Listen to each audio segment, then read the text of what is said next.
सी minor सी भैया तने गौर करिया एगो लड़का एगो लड़किया से खूब प्यार करता है, कितना बहुत ज्यादा। और लड़का प्यार करता है दिल से, लड़कियां प्यार करती है दिमाग से।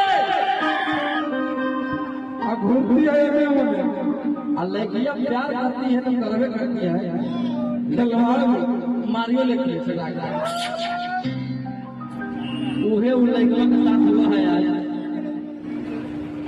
अब बेचारा बड़ी प्यार से बोल रहा है क्या कि कितना तू कोई गाजा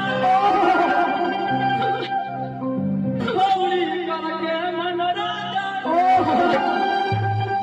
फीलिंग है ये गलवा को वे करती है तुलसी एक नंबर लगती है ना।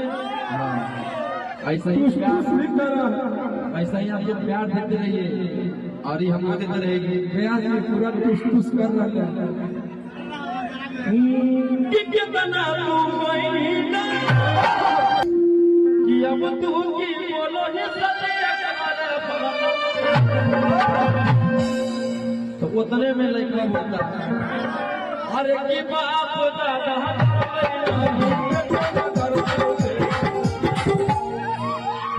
हरे की बाप दादा डर नहीं बेटो न डरतो अच्छा है नवादा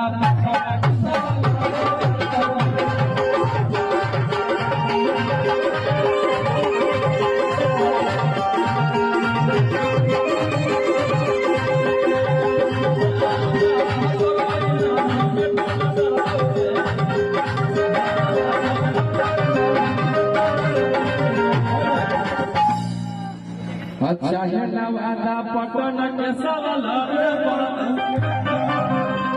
हाई कोर्ट से सुप्रीम कोर्ट में। अच्छा है नवादा पटन